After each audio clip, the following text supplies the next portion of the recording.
LUMIX is known for their micro four thirds cameras. Their G8 series has been a hit for years now, and their photofocus cameras like the G9 offer a great value. But what about their cheaper cameras, like the LUMIX G85?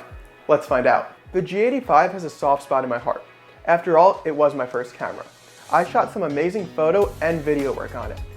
But now after moving to a more advanced camera, does this 6-year-old camera still hold up? The simple answer is yes, the G85 still holds up today. But that doesn't mean it's the right camera for you. So let's dive into the G85 and who I'd recommend it for. Let's start with the basic specs. The G85 has a 16 megapixel micro four thirds sensor. It shoots 9 frames continuously. For the video side of things, it maxes out at 4K 30. And what I think is the best part about this camera in its price range is the great IBIS system. Yeah, 60 megapixels isn't a lot, and I can see how that can cause some hangups. But looking at these photos, they really hold up well, even when you crop in.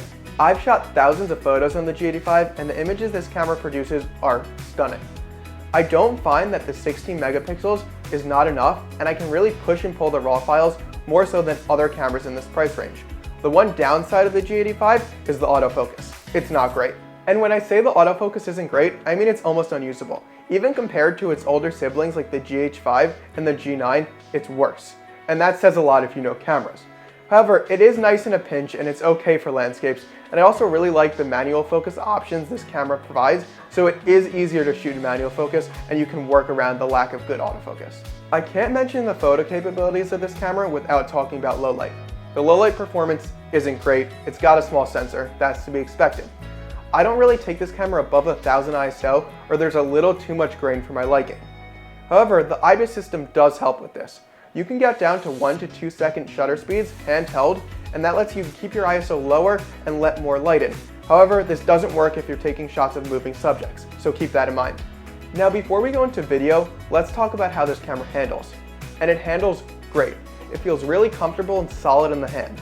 Panasonic clearly knows what they're doing when it comes to durability and build quality. The buttons are also placed really well and allow for quick and easy access to all your settings. The camera has a nice EVF for its price range, and the flip-out screen comes in real handy if you're a photographer who likes to shoot weird angles or if you're a videographer. Now speaking of videographers, let's talk about the video. So when I got this camera in 2017, I originally got it to shoot video. So the specs I were looking for was 4K 24 frames per second and 1080 60 frames per second, both of which this camera has. In my years of use, I've never had this camera overheat on me, and it'll record until the battery dies or the card gets full, which is great for a filmmaker. On the G85, I've shot short films, nature B-roll, interviews, and run-and-gun docu-style work. I still use a lot of this footage in my reel today. The 4K is super sharp and compares nicely to my GH5 footage or my A7IV footage. The 1080-60 is really nice to get that YouTuber slow-motion B-roll look or to really capture a moment perfectly.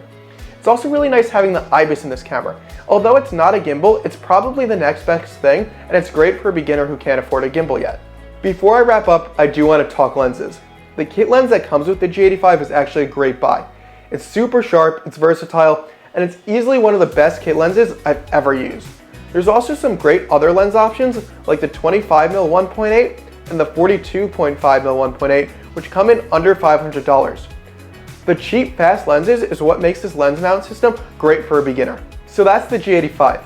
I truly think the G85 with the kit lens is a great combo. However, it's not for any beginner.